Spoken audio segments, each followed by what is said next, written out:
At first sight, this looks like a normal Mercedes S-Class being parked at the parking lane in Santa Monica. Oh, did we pay for the parking? We better keep going pretty quickly. Well, this one here is a level 3 autonomous S-Class. It means it can drive itself, but under which conditions and when? We're going to find out here with Thomas and Autogefuehl. And how special is this one here? What extra equipment do you need? Let's find out. So when you order a Mercedes S-Class, you have to buy this optional feature like, expensive sound system for about 4,000 or 5,000 euros or dollars. And then already some features from the outside are visible. For example here, well, on the left side, you get the normal camera, and then to basically mirror that also visually wise, there is this element on the right side.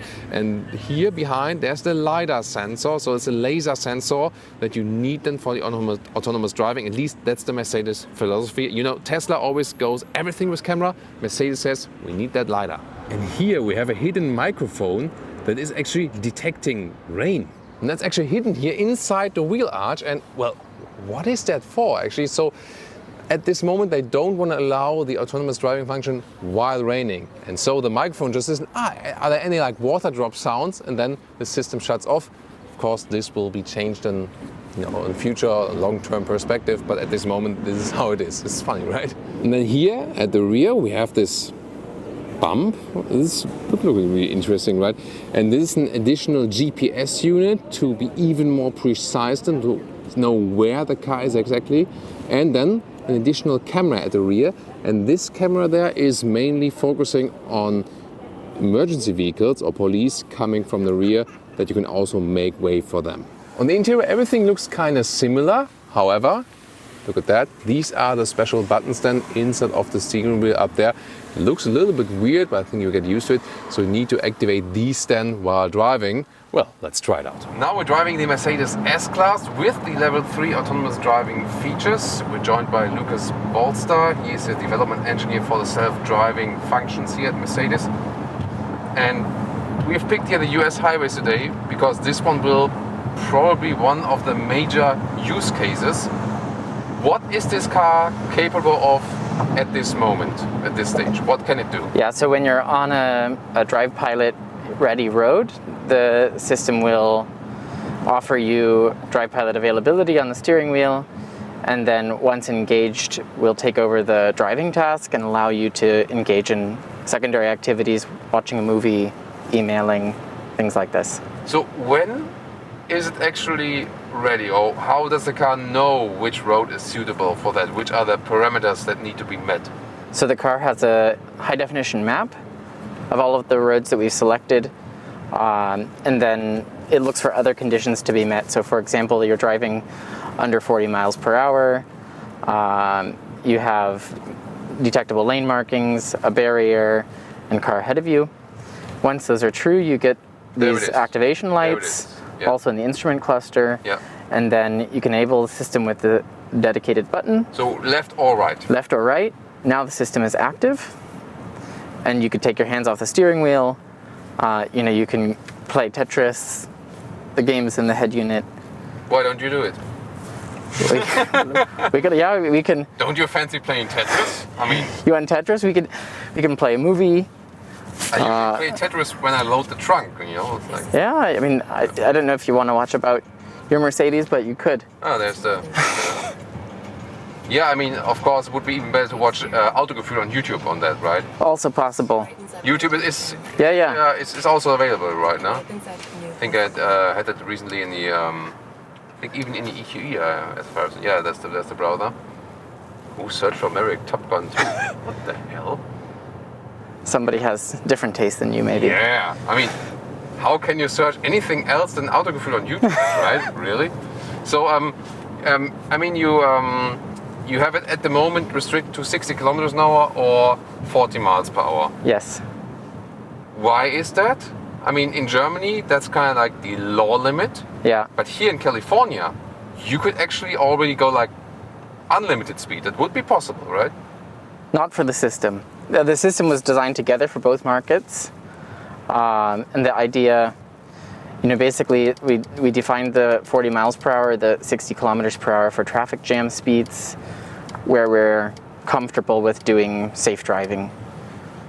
So, I mean, just like from the legislation, this it would be allowed to drive further if you are able to. Yes. That's like basically the 60 kilometers an hour or the 40 miles per hour is your limit at the moment, right? Yes. You can extend it as soon as you're ready. Yeah, as soon as the system is designed for it and it's been Could you shown take to your be hands safe. off the steering wheel, please? You can, yes. That's new, right? Usually, like, you sit, like maybe next to your spouse and they're like, "Hey, honey, could you keep your hands on the steering wheel and concentrate on driving?" And this time, like, "Can you please take your hands off the steering wheel to have the demonstration purposes?" So there you see, like the commands are also quite smooth, actually. Yeah, the browser doesn't have the best web connection. That's of course always the thing. Don't have too much signal there. Roaming from the German server, maybe. Yeah, nah, YouTube is not a German server. No, but the car is German. Ah, okay. Oh, it does route, and interesting. But maybe you can show us Tetris meanwhile. Yeah. You can watch Autogefuehl. Well, technically you are watching Autogefuehl at this moment. So yeah, okay. Let's try Tetris. So let's say you can drive faster, but at this moment you say that's not safe yet, or how does it? Yeah, it needs to be validated, right? Okay. At every step, we continue to kind of go further and further, and this is the first step for us with level 3 until 40 miles per hour. And at this moment you can also, for example, take out your smartphone, do some emails and stuff. This depends on the local law where the system is operating. Allowed here? Could you? It's not allowed in California. It's not allowed. You can. No. Oh, interesting. But reading the newspaper, is that allowed? Only on the head unit. Ah, okay. So nothing. Like, are you allowed to eat a banana? I think so. Police officers in California, is it allowed to eat bananas while having level 3 autonomous driving vehicles? I have to say, I sometimes eat bananas in even not level 2 autonomous cars, in non-autonomous cars, and I eat a banana while driving. Yeah, bust me for that. Sorry. But of course, I'm really interested to I also see the visualizations here in the screen and so on. The car's accelerating now on its own. What would happen if like the traffic jam is is gone? Would it say like, "Hey, come on, Lucas, Exactly. drive yourself"? Or So when the leading car gets too far away, yeah, the system will ask me to take over control. With the lights will change to red, and Yes. then we'll get an audible alert. we forgot to play Tetris. Even worse Tetris player than I yeah. normally am. Oh, sorry. Oh my God! Every professional Tetris player will now say, like, "What have you done? I can't watch this." So I first had to figure out the commands. Oh man, I played it on the Game Boy, back in the days. I was really good at it once, but now oh my God, I really have to adjust to that. I forgot all about it. Yeah, but that's of course the most important thing about autonomous driving. Now it says take control. Yeah, they're too far Because away. okay. My belt gets, Tightened, yeah. yeah. Ah, interesting. And now you are instructed why. But as far as I know, in Germany, the law is that you can use your smartphone, right? In the level 3 autonomous. Yes. Yeah, you can, yeah. That's interesting, right? So usually Germany is stricter with everything, right? We are the land of everyone is strict with everything. But in this case, some things are stricter in the US. That's very interesting, right? So we already have other, market players in that field. So, Tesla has been doing the thing for quite a long time, but most of the time people mistake it because it's still level 2 and you're still self-responsible for that. But here the thing is, when the car is in that level 3 mode, you are also taking the liability for that. Yeah, the car is the driver. It's doing the dynamic driving task, and your job is just to remain ready to respond to its requests for you to continue driving. So when you are in the level 3 mode and there's an accident, you pay. I think it would need to be investigated. I personally, contact me, yeah. Lucas is paying for all the accidents you might ever have in the level 3 autonomous Mercedes S-Class, or EQS will be also available in the EQS. Okay, we got that one out. But the interesting thing was, we were talking to their CDO. this morning, and he actually said there is no special insurance fund or something for that. And you might think about like, why is there none of that? Yeah, obviously you don't expect many accidents to happen, right? No. Do you expect 0 accidents? No. The goal is right to prevent accidents that are the fault of our driver. Yeah. But we're driving on a road in the I-10 in Santa Monica. I see an accident here, right? At least once a day, once a week. Yeah. And it's fully possible that we would be also hit. Yeah. Yeah. I see. You do have extra equipment here. We've shown it earlier. And others say, you know, what the hell? I don't need LIDAR. Hashtag Elon Musk. Why would you say, nah, we need the LIDAR? I think the big step from level 2 to level 3 is about having sufficient redundancy that the system never just turns off. So, right, it's important to us we get an extra set of lane information. So we get lane information from the stereo camera, from the parking cameras, and from the LIDAR. And then we also get objects from it.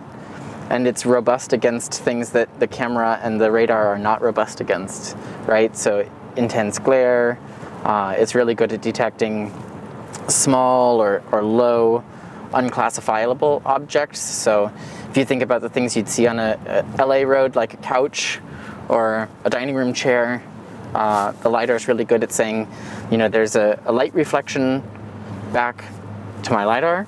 From this, there's an object there. And allowing us... It's an interesting situation, by the way, that the motorcycle just cross on the middle part. That is something that might be unexpected, So especially for things that come from the rear, you also have that additional rear camera, right? Yeah. Well, what does it do actually? So yeah, we have camera and radar to the rear. In general, a motorcycle should be allowed to pass, and we are basically trying to suppress any steering activity towards the motorcycle. So if somebody comes from the other side, we would suppress turning into their path. And if they're too close to us, we can move over away from them. And when there are emergency vehicles from the rear, does the car automatically move aside? No, the car basically issues a transition request and notifies you that there's an emergency vehicle nearby. So in this case, you want to say like, hey, when emergency vehicles are approaching, that should be the task of the driver to really Correct, yeah. Take it over. Yeah. Actually, I think it's even more useful in Germany to use this system because you can use those maps. I mean, this might be like number one thing two things to do: checking emails on the smartphone or like WhatsApp or something, and then number 2 thing would be eating probably. I know I always say you're not supposed to eat in the vehicle. You should never do that. Drink water. That's it, because everything else will be spilled at some point, somewhere. But maybe there are very rare occasions where you need to eat something in the vehicle because there's no time, or I don't know, there's Corona restriction, you can't go to a restaurant and you're having your first date and it's raining all over the place and you don't know where to go and want to eat something. Okay, that counts as an excuse. Okay, but so eating and reading a smartphone, but when this one is even not possible here, what would you say would be the number one use case here on US roads for this system? Yeah, well, so we'll have in-car office, for example, so you could do email through the head unit. Otherwise, I think watching YouTube, watching movies, things like that, but also just being able to daydream and to have a face-to-face conversation with the person sitting next to you. I didn't even think of that. Who wants to have a conversation when you can play on your phone? Yeah, exactly. Who wants to talk to your co-driver when you can actually text some random people with your messaging app while the car drives itself? Yes, that's a good point actually. So interesting. So everyone expect deep conversations from now on when our cars are driving themselves. That's a very interesting perspective indeed, yeah. Thank you for reminding me of, that's maybe the part of humanity or like human involvement that is missing with me. I don't know. Yeah. So like from an engineering perspective, there must have been some obstacles why, I mean, we haven't seen this one here like 10 years ago. So Yeah. what were like the main obstacles and how could you overcome them? Sure. So I think one of the big things was having a commercially available LIDAR. So we have a third sensor. Also having a redundant chassis was a big step for us. So we have basically redundant brake and steering actuators in case there's a failure, the car can continue to safely drive. And these weren't really possible 10 years ago. I think for us it was kind of the natural step after basically having several years of level 2 systems available, taking what we learned there to make it that the car can actually take over the driving task. And there's also like this other market segment of level 4 self-driving vehicles, Waymo, Uber. They basically fit the vehicles for that purpose. They also do this pre-mapping. What is then like the main difference? So why can't you say like, hey, give me a level 4 S-Class right now? Why is it not possible? Well, I think this system was designed to go into cars sold and leased to customers, so the cost of the overall system is important to keep in mind. But also the next step of needing to be able to drive through more situations when you're in level 4. So in level 3, we, for example, with the police officer behind us, right, that's a situation that we can't maybe totally handle, right? We can stop and for sure, but we can't communicate with them. We can't tell them, here's our insurance information, here's the registration paperwork of the vehicle. And these are something that we would need to handle if we didn't want to have a driver in the car. But you already are working together with law enforcement. Correct. Right? So what are you maybe like giving them trainings and tell them like what to do in situations where the car drives itself? Yeah, so it's a two-way street. We're learning from them what they expect from the car, and we're also sharing with them how to interact with our cars. But is that actually relevant for now already, or is it more something that is only relevant when it's level 4, then when it's like driving really like driverless? I think at least here, right, it's not legal, for example, to watch a movie in a level 2 car, right? Yeah. But if you're a California Highway Patrol coming up the lane and you see me watching Autogefuehl, then he's learning quickly. Maybe he would think, oh, he's breaking the law, right? And so we're telling, okay, if the turquoise lights are on, he's allowed to do that. Interesting. So otherwise, you have like a police officer like knocking on the door on the motorcycle. Excuse me, sir, is that a level 2 or level 3 car? And then like level 3. Okay, let's go. Pass on further. And if level 2, then like, stop it. That's interesting. I mean, yeah, it's really hard to tell, and maybe like all the different manufacturers, it's really hard for the law enforcement then to differentiate it, So, and even more so when it's level 4. I mean, what will they do at some stage? When the car is driving itself and say like, hey, is it kind of like, hey Mercedes, please pull over? And then it's like, I'm sorry, I can't do this at this moment. I mean, how does the police interact? Like, let's imagine like how many years then we have level 4 S-Class? No idea. Any guess? You, any guesses? 4 years? Let's say 4 years for level 4? I don't know, let's take it that way. So how could the police officer approach a self-driving S-Class? Do you have any plans for that? I mean, in this car, right, they're instructed that if the door's open, for example, the car won't drive off. Yeah. So that they can ensure, right, even though it's an automated vehicle, that it'll comply with their interests. So when the officer opens the doors and says, police, freeze, LAPD, then the car does not flee. True. Interesting. But when it's... Whoa. Yeah, that can also happen. But when it's like then the level 4, is there any scenario you have at Mercedes that you plan like, I mean, can the police maybe have like a remote stop, or how is that planned? Have you any future scenarios for that? I don't know. But that's really something to discuss, right? So what would you do as a police officer when the car is driving yourself and you like hit the horn or something and nothing happens, the car is just keeping on driving? Then again, always is the question, why would you stop a robot car?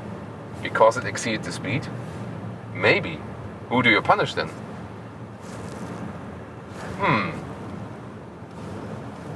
But I mean, like here now in the level 3 driving mode, I mean, even if we don't have any accident, could we and somehow violate the law?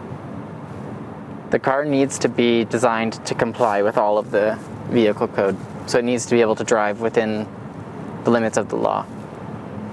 I mean, it could, for example, when there's like a different speed limit and the car didn't catch that for whatever reason, and then the car is autonomously driving faster than allowed, and there's like maybe a speeding ticket, then you pay for it. Yeah, the compliance with the traffic law is also, yeah, exactly my responsibility. No, I'm just kidding. But yeah, the driving task is the car's. So if the car is breaking the law, which is part of the driving task, this could also be. Interesting. So I guess number one reason to go here for the level 3 autonomous driving system in the S-Class is it pays you speeding tickets and it pays for your accidents. Or it won't get speeding tickets. Or accidents. Yeah, that's I guess the best case then, right? So what is actually then to come? This is now like the first step.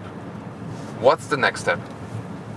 I think the next step is about expanding where the feature is offered and what preconditions are around the feature. So, right, for example, it's only available above 4 degrees Celsius, not with a wet road or with heavy rain, or at nighttime. Saw the rain sensor earlier. Yeah. So it's right, it's about making these preconditions less and less restrictive.